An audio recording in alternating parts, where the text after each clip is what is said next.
Okay, let's unpack this. Welcome to the deep dive, where we take a monumental stack of sources and give you the absolute unfiltered truth. Today we are tackling a location saturated in myth, shimmering under the Balearic sun and pulsating with relentless bass lines, the infamous White Isle, Ibiza. This is a deep dive into duality.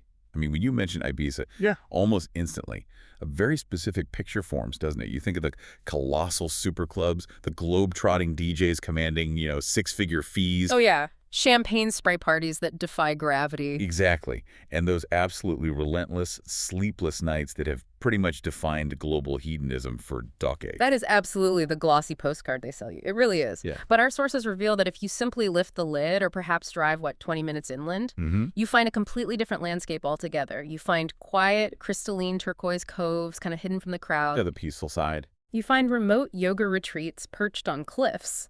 And most fascinatingly, you encountered this strange, undeniable magnetic energy. It's drawn mystics, artists, and genuine seekers of freedom and alternative lifestyle since the 1960s. It's that dichotomy that makes this place so complex, Yeah. The common perception often leads people to just dismiss it entirely. Right, writing it off. Yeah, writing it off is nothing more than an overcrowded, overpriced party factory. A destination exclusively for the ultra-rich or, the package holiday raver. Which leads us directly to the core mission of this deep dive for you, the listener. We need to separate the myth from the Mediterranean reality. Is the island truly worth the monumental hype? And perhaps more critically, because, let's face it, the price tags are often staggering, is it worth the cost? Exactly. We've synthesized everything from the logistics of how you even get on the island to the secrets of navigating those quiet northern villages, right down to the shocking economics of a single mixed drink in a super club. Oof, yeah. Don't remind me. By the end of this conversation, you will have a complete, informed blueprint and hopefully a final verdict on whether this is the customized paradise you're seeking or maybe the expensive detour you should actively skip. Our scope is comprehensive. We're going to cover how this small piece of land manages to be both the acknowledged global capital of electronic music and a profoundly soulful, peaceful escape simultaneously. It's a real balancing act. It is. We'll give you the necessary tools, covering logistics, the absolute crucial decision of where to base yourself, the value proposition, the food scene, which is actually quite interesting, the must-do activities, and importantly, those crucial skips that will save you both time and critically possibly thousands of euros. Let's start with the practicalities then, because the logistical decisions you make the moment you land, well, they can determine whether your Ibiza experience is one of sublime freedom or just constant frustration. An absolute necessity to begin here. Couldn't agree more. Okay, so Ibiza Airport, IBZ. It is surprisingly incredibly well connected for such a relatively small island. It really is. You have the giants of the budget carriers, your Ryanairs, your EasyJets flying in from nearly every major European city, which is fantastic for accessibility if you book early. Big F. And as we learned the hard way, adheres strictly to those restrictive baggage allowances they police so ruthlessly. That is a truth universally acknowledged. Yeah. Do not test the budget airline baggage limits. Ever. But beyond those carriers, you have major national flag airlines, British Airways, Iberia, Lufthansa. So the island is genuinely accessible regardless of where your starting point in Europe might be. Yeah, getting there isn't really the problem. The flights themselves are usually short and efficient. However, the experience upon arrival, especially during the peak season of mid-July to the end of August, well, it's unlike any other airport I've been to. It is less of an airport and more of a gateway to an event, isn't it? The moment you step off that air bridge and start walking toward baggage claim, you feel this, visceral, high-octane buzz. You really do. It hits you. The walls are plastered with massive, impossibly sleek posters advertising the biggest club nights, the opening parties, the headliner announcements. It's sensory overload from the get-go. And the ambient energy of thousands of people, all arriving for pretty much one singular purpose, creates this immediate, almost dizzying festival atmosphere. It sets the tone, absolutely. Confirms you are not just on any beach holiday. But once that initial excitement settles, you face the first major financial and time-consuming decision. Ground transportation. Right, the big one. If your instinct is to grab a taxi immediately upon arrival, especially on a Friday or Saturday afternoon in peak season, brace yourself. Brace yourself is right. The queue for official taxis in the height of summer can be, frankly, appalling. Easily an hour-long wait in that Mediterranean heat. It's brutal. Not fun. And the cost is immediate. Our sources broke down the estimates precisely. A ride from the airport to Ibiza town, expect to pay between 25 and 30 euros. Minimum. If you're heading across the island to the main party hub of San Antonio, you're looking at a 35 to 40 euro fare. Easily. Yeah. And if you've chosen a peaceful retreat in the rugged far north San Joan or Port-Nekex, that trip could easily set you back 50 euros or more, one way. And that's before you even factor in surge pricing or traffic congestion, which can definitely happen. But there is a much better, often overlooked public option. The L10 bus line. Ah, yes, the L10. It's exceptionally efficient, it's clean, and it runs directly to Ibiza town and other key arterial points. It's a significantly cheaper alternative, often costing just a few euros. Makes it a highly practical choice for the budget-conscious traveler heading straight to a major hub. That said, this brings us to the most crucial logistical pivot point of the entire trip, and one we really must emphasize immediately. Relying solely on buses or taxis will fundamentally limit your experience. Absolutely. We are in strong agreement on this. Renting a car is almost non-negotiable for experiencing the real, multifaceted Ibiza that our sources describe. I will stand by that statement completely. If you restrict yourself to public transport, you are essentially restricting your itinerary to the immediate surroundings of Ibiza town, San Antonio, and maybe Santa Eulalia. Yeah, the main hubs. The true magic of this island, the secluded calas, those untouched cliff-top views, the authentic gastronomically rich interior villages where locals actually eat. These spots are difficult, sometimes impossible, to reach efficiently without your own wheels. So it's not just about luxury, it's about access and time efficiency. It really is. You gain the freedom to escape the noise when you need to, the freedom to chase a different secret sunset every night, and the freedom to find that perfect empty spot for a quiet morning swim before the crowds arrive. Totally. But this decision demands advanced planning. You can't just wing it in summer. Definitely not. It absolutely does. Huh. If you delay booking your car until you arrive in July or August, two things happen. The prices will skyrocket to ridiculous levels, and critically, the inventory of small, practical vehicles will likely be completely sold out. Yeah, good luck finding anything. We advise booking your rental alongside your flight and accommodation. Treat it as part of the core booking process. And here's the highly specific, practical advice the sources reiterated again and again. Rent the smallest car you can possibly manage. Why is that specific advice, the microcar preference, so vital on Ibiza? It's down to the infrastructure and, frankly, the driving culture. Firstly, many of those incredibly scenic coastal roads leading to the most stunning beaches are genuinely single-lane and incredibly narrow, often cut right into the side of a cliff. Right, not much room for error. Not at all.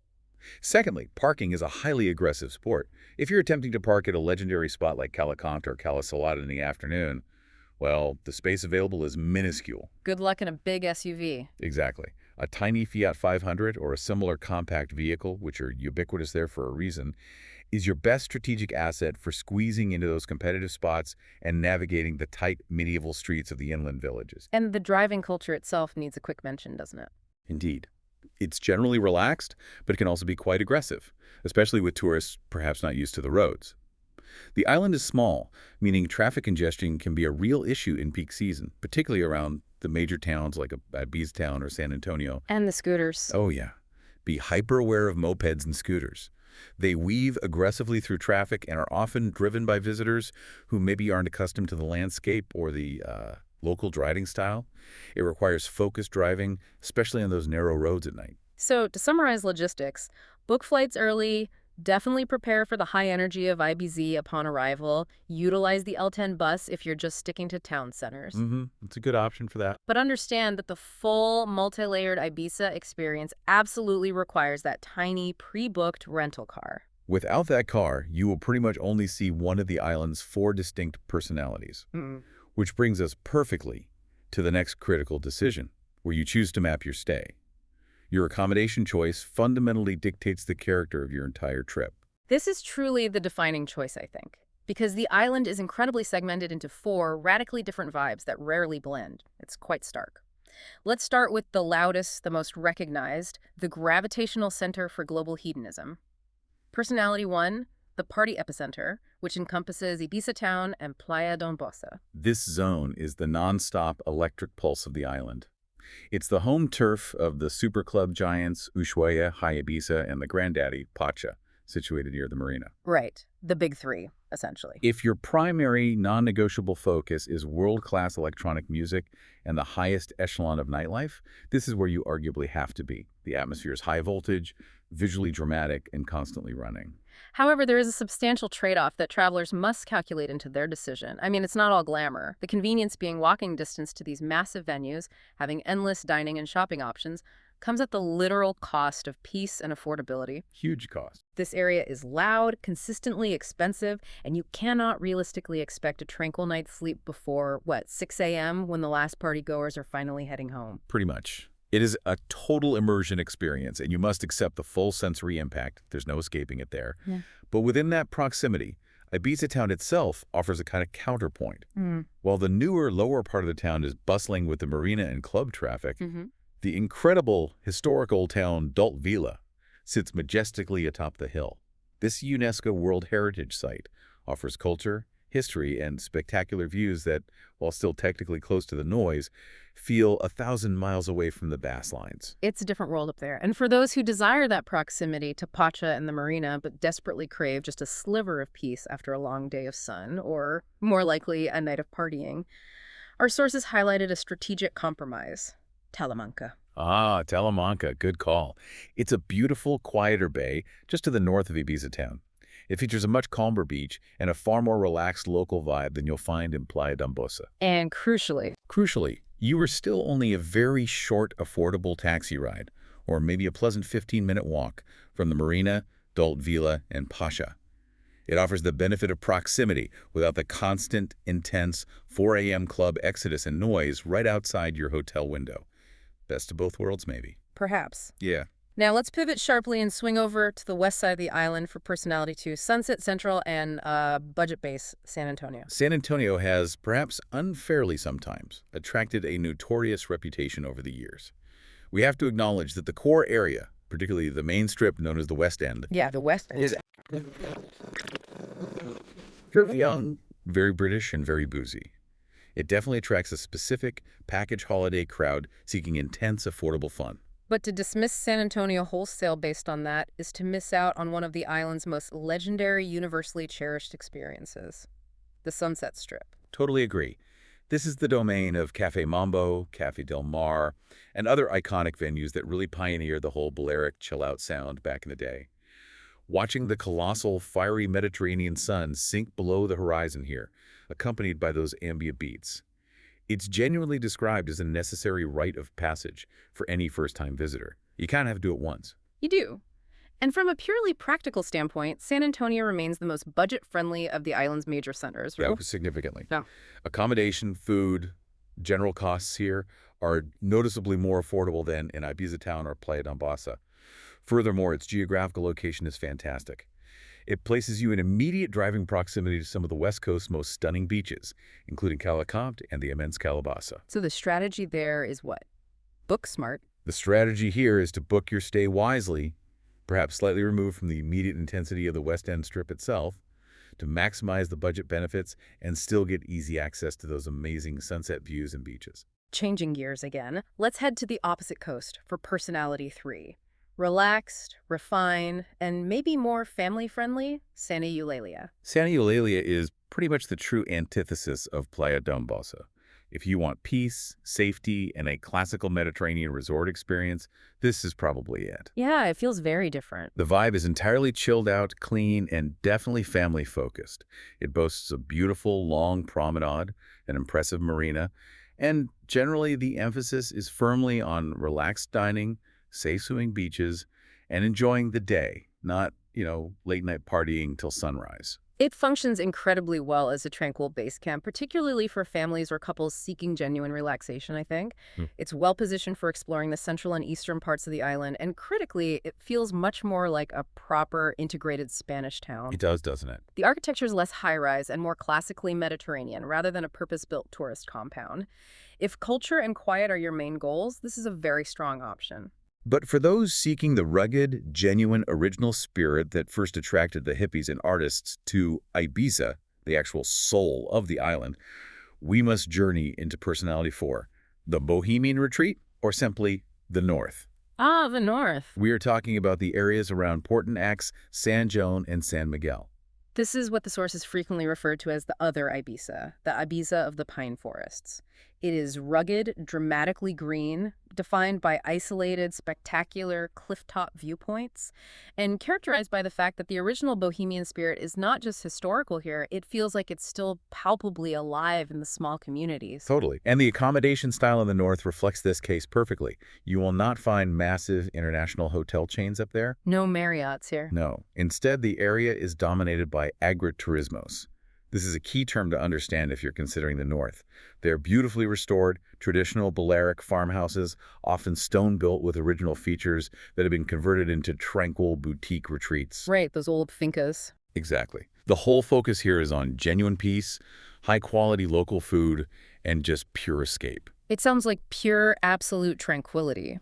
Waking up not to the distant thrum of a super club bass line, but to the sound of birdsong, the scent of pine, and perhaps the distant chime of a goat bell. That's pretty much the picture, yeah. What defines the architecture of these agriturismos? What makes them special? They are defined by their rustic authenticity. Think thick, whitewashed stone walls, often built using local Morez stone, exposed wooden beams, heavy wooden doors, and quiet courtyards centered around olive or almond trees. Lovely. Historically, these were working farms.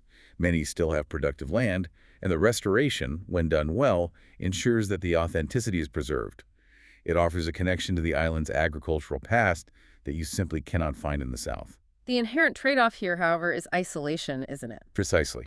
If you choose the north, you are deliberately choosing peace over proximity to the nightlife. You are a definite 30 to 40-minute drive from Ibiza town and the cluster of major clubs. So that car is essential again.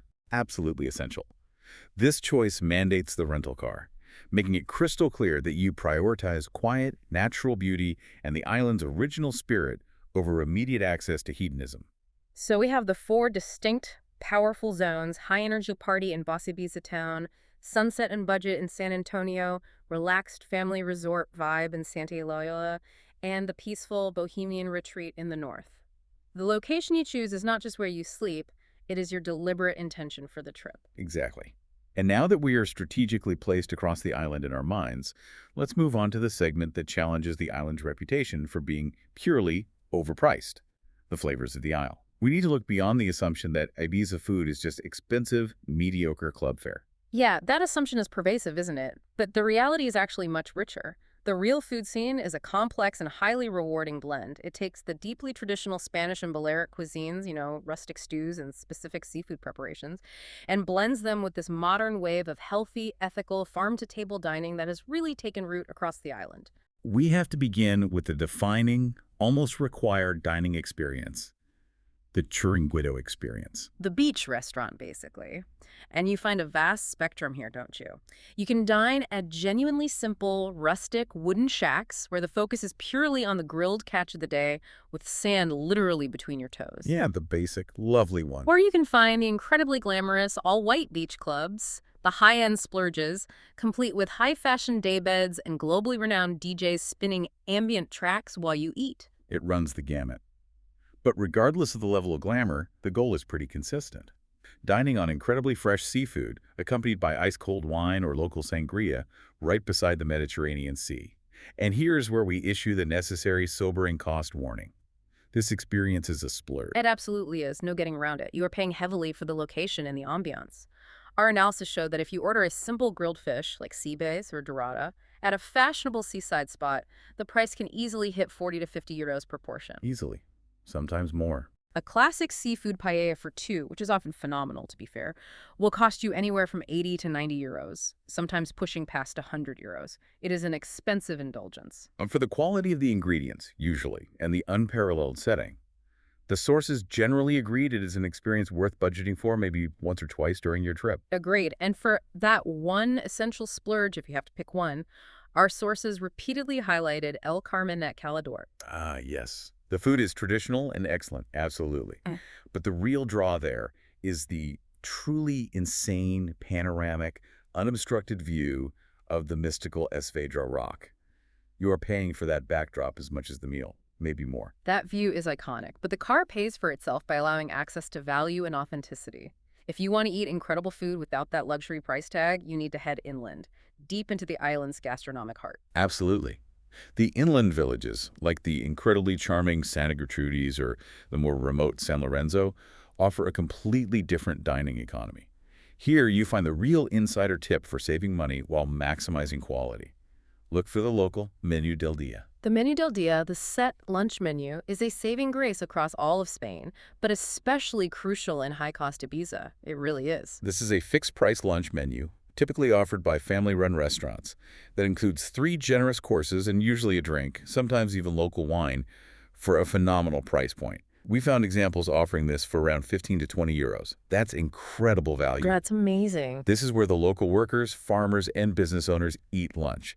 That's your guarantee of speed, quality, and deep-rooted authenticity that completely bypasses the tourist price inflation. And when you are dining in these authentic inland spots, you absolutely must make a dedicated effort to try the traditional Balearic dishes, which are specific to the island and the surrounding archipelago. They're unique. 2 crucial traditional dishes stand out, and they really showcase the island's rustic history. The first is boulette de paix. Okay, boulette de paix. Don't think of this as just a simple fish stew. It is an intricate 2-part ceremony almost. The first course involves perfectly cooked local fish, often rockfish or grouper and potatoes, presented in a rich, vibrant saffron and garlic broth. Sounds delicious already. And what happens next? The genius lies in the second course.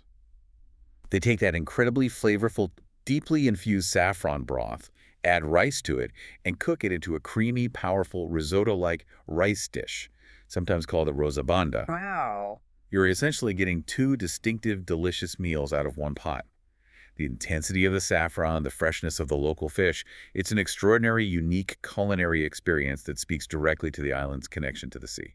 That level of detail and technique makes it clear this is not just stew. Definitely not. What about the other signature dish, the one that speaks more to the island's agricultural side? That would be the robust, hearty sofri pudges. This is the farmer's dish, the true definition of rustic rib-sticking fare. It's essentially a traditional fry-up that combines various cuts of local meat, often lamb and chicken, with local cured sausages like sobrasada, that soft paprika-rich one, and butifarra. Ah, sobrasada. Potatoes and saffron. It's historically what sustained the agricultural workers of the interior. It's savory, warming, and deeply satisfying. Perfect for a cooler evening meal in a quiet inland stone restaurant.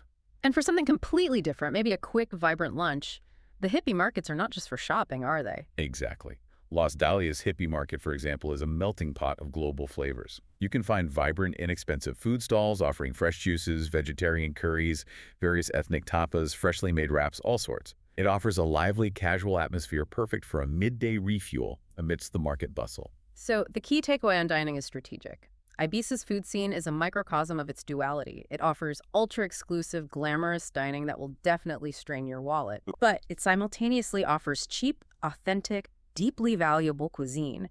The necessary step to finding that value is to utilize the rental car, drive away from the beach clubs, head into the interior, and seek out the roadside establishments full of local Spanish speakers. Trust those places. That's the secret.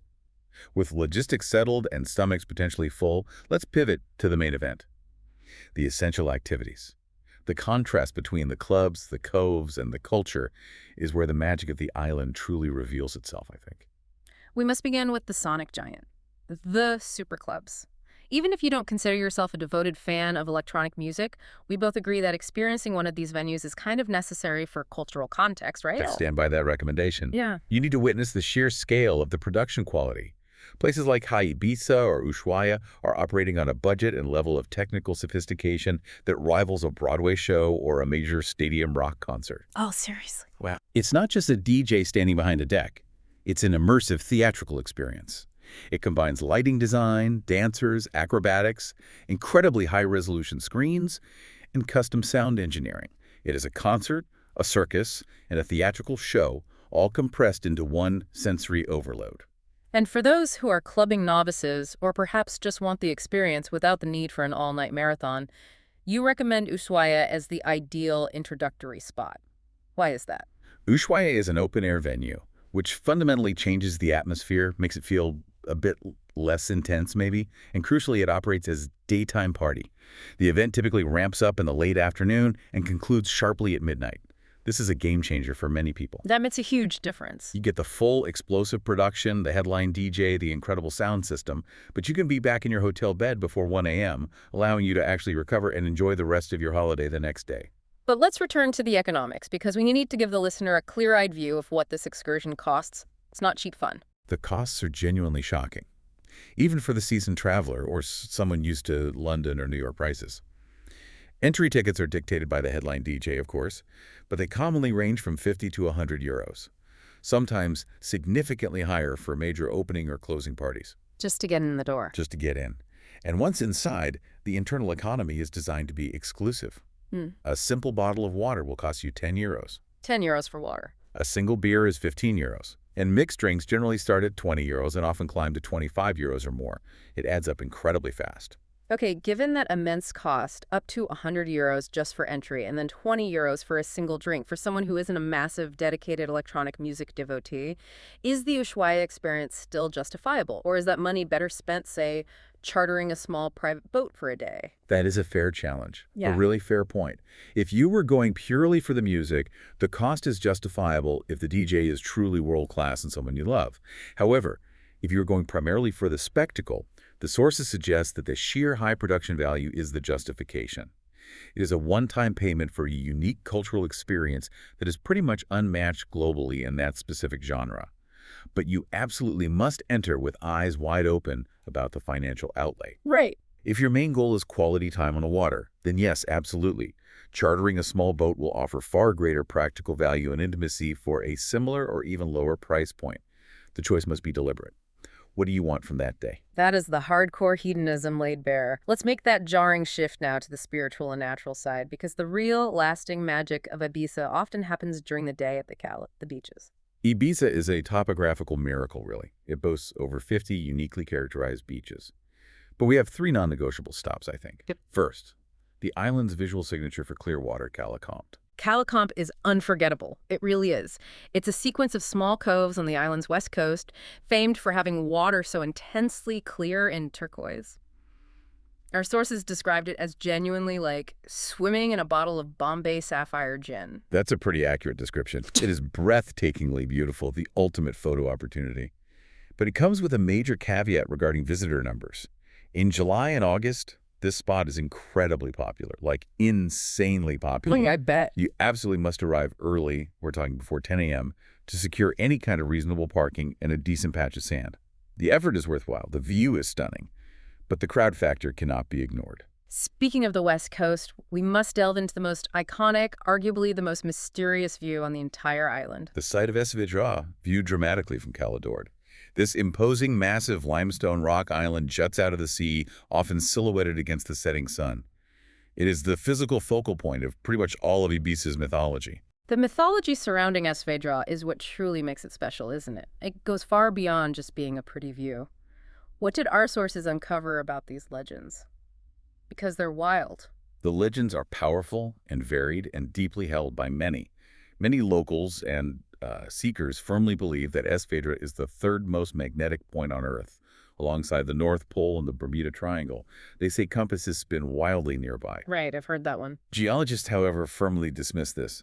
They note that the rock is composed primarily of limestone, which is non-ferrous, meaning it possesses no inherent magnetic properties that could affect a compass like that. So science says no, but the belief is deeply rooted anyway. What are the other legendary claims attached to it? It's cited as a frequent UFO hotspot and a location for unusual energetic activity. People report strange lights, feelings, that kind of thing. Perhaps most famously, a key part of the island's spiritual lore is the belief that Es Vedrà is the solitary, visible tip of the sunken civilization of Atlantis. Atlantis, okay. Regardless of whether you believe the scientific dismissal or the ancient folklore, the atmosphere there, especially at sunset, is potent. Watching the sun go down behind that rock is consistently described as an intensely spiritual, almost meditative experience. You can sort of feel the collective energy of decades of seekers who have come there specifically to absorb that view. For a completely different kind of communal magic, we head to Baneiras Beach in the north on a Sunday evening. This sounds amazing. The Sunday drumming sunset at Baneiras is a glorious throwback. and an unmissable spectacle if you can make it work. As the sun begins its descent, dozens of drummers gather on the sand of the rocks. They initiate this powerful, hypnotic tribal rhythm that just builds and builds, intensifying as the light fades. Wow. It's a genuine communal gathering, a physical manifestation of the island's original, hippie, free-spirited, bohemian energy that is both mesmerizing and deeply moving. It really reconnects you with the island's countercultural roots in a very tangible way. If the intensity of the main island starts to feel overwhelming, the sources stress that there is one day trip that should be considered pretty much non-negotiable for anyone staying for more than a few days. Formentera, absolutely. It is Ibiza's tiny, serene, and exquisitely beautiful sister island. Just a 30-minute ferry ride away and an essential palate cleanser. Okay, so what are the practical steps for getting there and exploring? Is it easy? The logistics are actually really simple. You grab a ferry from Ibiza town.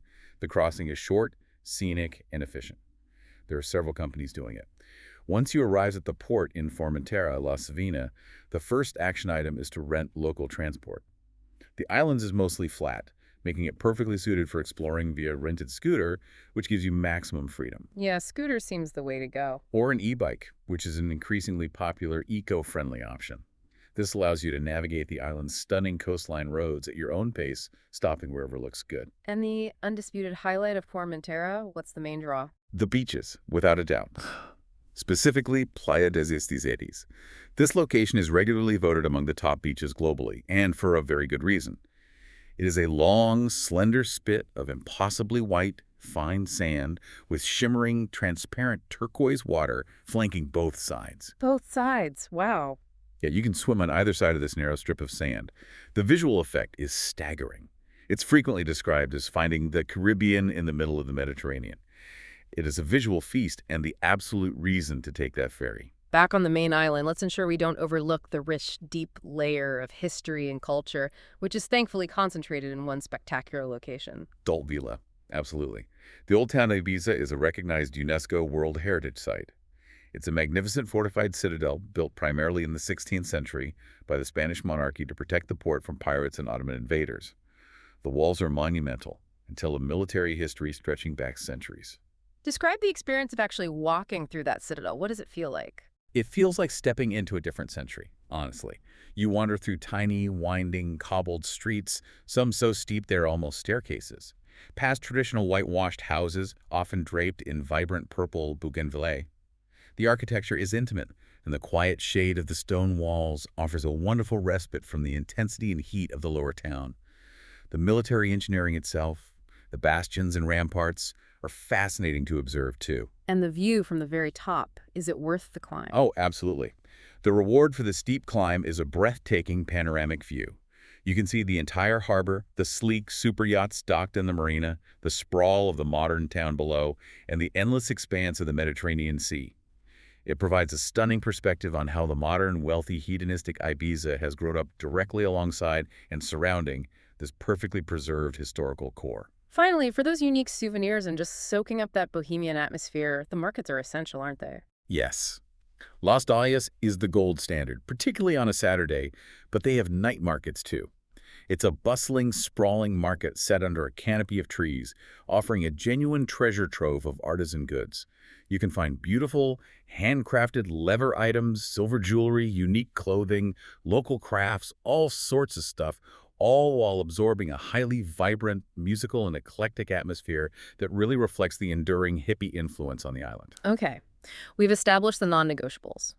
See a super club once, maybe Ushuaia, swim in the sapphire water of Calacompt, watch the sunset over the mystical Esvedra, spend a day exploring the crystalline waters of Formentera, and definitely immerse yourself in the history of Dalt Vila. Now let's talk efficiency and strategy. What should the pragmatic, well-informed traveler actively skip? This is where we save the listener time, money, and potentially massive disappointment. My number one skip is the big, generic, organized boat parties. Ah, right, the ones that advertise the all-inclusive drinks and the big party atmosphere on flyers everywhere. Why are they a skip? They are generally a letdown because they fail on several fronts, according to our sources. The boats are often severely overcrowded, just packed. The advertised all-inclusive drinks are usually poor quality, served in cheap plastic cups and watered down. And critically, they rarely take you to genuinely special, unique viewpoints that you couldn't reach more comfortably or authentically on a public ferry, or, better yet, a smaller charter. So the overall value proposition is weak for the price paid. You're not getting much for your money. Extremely weak. Your budget is significantly better allocated to either chartering a small private boat, oh well, the traditional wooden ones are lovely, with a few friends for an intimate, authentic experience on the water that allows you to anchor in hidden coves, swim where you want, or simply investing that money in the public ferry to Formentera. That ferry provides a far superior maritime experience in terms of scenery and destination quality. My major skip is highly specific and designed entirely to avoid peak season stress. I advise skipping the impulse to drive directly to Cafe Mambo in San Antonio right at sunset time. But the Mambo sunset is an institution. You can't skip the sunset itself, surely. No, you definitely experience the sunset. You just skip the logistical nightmare of driving and parking right there, right then. If you attempt to navigate the roads into San Antonio's Sunset Strip 1 hour before sunset in August, the traffic will be gridlocked, aggressive, and parking will be functionally impossible. You will waste the entire magic hour fighting for a space. Ah, okay. That is valuable practical advice. Been there, done that. So what's the necessary workaround? How do you see it without the stress? The alternative is simple and stress-free. Park your car much further away in San Antonio's periphery, near the main bus station, for example. There's usually space there. And enjoy the pleasant 20-minute walk along the promenade to the Sunset Strip. This bypasses the chaos completely, allowing you to arrive relaxed. Or, even better, utilize that rental car to find one of the dozens of quieter, equally beautiful sunset spots along the West Coast. Find a remote cliff viewpoint near Calatarita or Calvadella, maybe bring your own drinks, for a more private, less frantic experience. And my final skip is a psychological one, perhaps the most important for maintaining sanity on this island. Actively skip the FOMO trap, the fear of missing out. Oh, Ibiza seems purpose-built to induce that anxiety, doesn't it? There is always a bigger party happening somewhere else, a more exclusive DJ set you're not at, a trendier restaurant you didn't book. The sheer volume of events is overwhelming. It creates this relentless pressure to optimize every single minute and attend every must-see event. But our sources reveal that this intensity drives people to exhaustion and, ultimately, unhappiness. They burn out. The true antidote to FOMO, counterintuitively, is radical spontaneity and sometimes just disengagement. So how does the traveler cultivate that anti-FOMO mindset? How do you actually do that when everything is pulling you in different directions? By consciously leaving space in the itinerary for the genuine magic to happen. The host's best moments, and the most frequently cited aha moments in travel blogs we looked at, were the completely unplanned ones. Stumbling upon an empty cove accessible only via a dusty dirt track, enjoying a long 3-hour lazy menu del dia in a quiet, sun-drenched village square, or just sitting and absorbing the view of Es Fedro without any schedule or next place to be. My advice to the listener: do not overschedule. Please, embrace the slow pace when the opportunity arises. Let Ibiza surprise you a bit. Okay, we've arrived at the synthesis section. We've cataloged the glamour, the expense, the tranquility, the essential activities, and the necessary escapes. We must now tackle the central paradox that defines the island. What is the real cohesive vibe of Ibiza? Has the tsunami of insane wealth completely taken over and bulldozed the authentic culture? Or does that original hippie bohemian paradise still manage to exist somehow? The conclusion, I think, is not as simple either. It's both, simultaneously.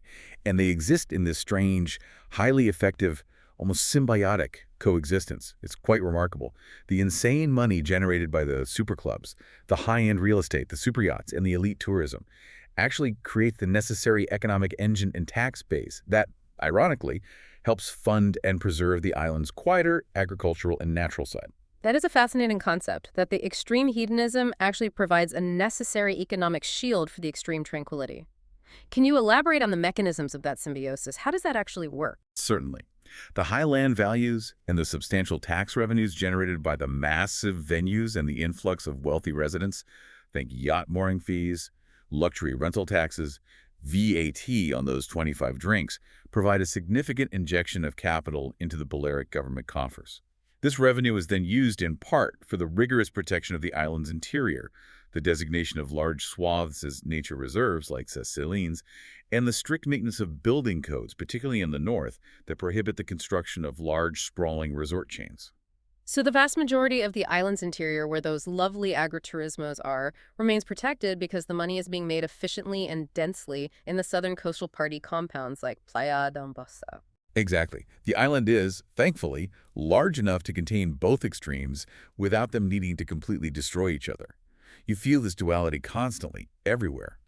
You might be at a glamorous beach club where a table minimum costs 10,000 euros for an afternoon, and just around the nearest headland, maybe a 10-minute drive away, you find a tiny, simple, family-run restaurant where the same waiter has been serving bullet de pay for 40 years for maybe 25 euros. Both exist. And the island's roads provide the perfect, immediate metaphor for this strange coexistence, don't they? They absolutely do. It's almost comical sometimes. Yeah. You will witness a gleaming, state-of-the-art, multi-million-euro Ferrari, likely driven by a high-end club promoter or DJ, stuck patiently in slow traffic. And directly in front of it is a 70-year-old local farmer in a battered, ancient Citroen pickup truck, paint peeling off, driving slowly on his way to his almond grove or fig trees. Happens all the time. The island forces both the billionaire and the backpacker, the yogi and the raver, into the same slow lane, quite literally. It refuses to allow either extreme to completely dominate the physical space. And what about that famous, much talked about magnetic energy, the spiritual element? Does it survive the intense commercialization, or is it just marketing now? I admit I was highly skeptical during the initial research phase. It sounds a bit cliche, doesn't it? But I assure you, having spent time there researching, there is an undeniable, powerful atmosphere. It might be the specific quality of the light. It's famously clear and beautiful over the sea, which has captivated artists for centuries. That's a real thing. It might be the unique geological presence of Esvedra, acting as a kind of psychic focal point for all that mythology. Or, perhaps most realistically, it might be the cumulative, multi-generational effect of 60 years of creative people, mystics, seekers, draft dodgers, artists, and individuals pursuing maximum freedom coming here. Collectively, they've imbued the place with that sense of possibility and escape. That makes sense. Whatever the source, the island feels different. It gets under your skin in a way few places do. I think the island's true personality, ultimately, is deliberate choice. The people who succeed in having a great time in Ibiza, the ones who love it, have already chosen their experience before they even land. The party-goers are there for pure, focused hedonism. They know what they want. The wellness crowd is there for pure, focused escape and tranquility. The families are there for safety and relaxation in places like Santa Eulalia. The island caters to all these powerful choices, absolutely. But the onus is squarely on the listener, on you, the traveler, to be deliberate and strategic in your plan. If you go without a clear intention, without pre-booking that essential car, without consciously choosing your zone based on your needs, you risk being swept up in the side of the duality you didn't actually want. That leads to a potentially expensive and deeply frustrating experience. Right. You end up in Playa d'Ambosa wanting peace, or in the north wanting nonstop parties. Exactly. You must actively choose your Ibiza and then build your trip around that choice. So it's an island that demands conscious, prepared choice from you. Which brings us nicely to the final segment, the informed verdict. The final hour has arrived. We've covered the highs, the astronomical costs, the hidden beauty, and the logistical challenges. Is Ibiza worth the hype and the expense, especially for a well-traveled individual who's seen a lot? For you, the seasoned expert who has synthesized all this material, what is your official, unequivocal verdict? Yes or no? My verdict is a resounding 100% absolutely yes. It really is special. Yeah. But, and this is the crucial binding caveat, Always a caveat in the pizza. it is worth it only if you commit to looking beyond the flashy headlines and the easy options. You must rent the tiny car. You must spend time exploring the raw beauty of the north. You must eat those traditional dishes in the inland villages. Find the authenticity. If you limit yourself only to the highly commercialized super clubs and the main tourist traps, you will likely leave feeling ripped off and disappointed. But that blend of raw, stunning natural beauty, the high-caliber unique experiences, both party and peace, and that creative, free-spirited energy, it's truly unbeatable globally when you find it. I have to say, I went into this deep dive as a dedicated skeptic, fully prepared to issue the classic, overpriced and overhyped verdict. That was my starting point. But I was completely won over by the island's incredible strategic versatility and diversity. So my verdict is also a yes, but it is specifically a practical, efficiency-based yes. Okay, explain the practical value proposition for the efficiency-focused traveler. Why does it make sense from that perspective? It's worth it because so few places on Earth offer such a staggering diversity of genuinely world-class experiences within such a small geographical footprint. That's the key. You can attend a global multi-million-dollar production party one night and the very next morning be on a silent coastal hike, completely alone, hearing nothing but the waves and cicadas. You can find authentic Michelin-level dining experiences, or you can have that incredibly satisfying, high-quality, 15 € local lunch in a village square. That strategic versatility, that ability to switch extremes in just 20 minutes of driving, offers incredible value and diversity for your precious vacation time and budget. So the key takeaway for our listener is advanced smart strategy. Plan ahead. Exactly. Be smart and strategic about it. Critically, if you can, aim for the shoulder season. May, early June, or September, even early October is often lovely. You'll successfully avoid the highest prices and the biggest, most aggressive crowds. Book that essential car and your accommodation early, like months early for peak season, and mix those necessary strategic splurges, the one Super Club ticket, the one fancy beach lunch at El Carmen, with the cheap, simple, deeply authentic pleasures of the North and the island's interior. The blend is what provides the value and the unforgettable experience. The coexistence is key to the enjoyment, both on the island and in your itinerary. Ibiza, therefore, gets our official, strategy-guided, enthusiastic two-thumbs-up verdict. It is worth it, provided you arrive with a plan and a sense of adventure. It really is an island that demands that duality from you, the traveler. And as we close this deep dive, let's leave you with this final provocative thought to mull over. The island demands that you pack both your designer dancing shoes and your worn-out, mud-ready hiking boots. What does it mean for your own professional and personal life when two such fundamentally opposing forces, extreme hedonism and profound tranquility, can not only coexist, but actually thrive side by side in the same small space? And what can you maybe learn about balance from that? Until next time, safe travels and enjoy the dichotomy.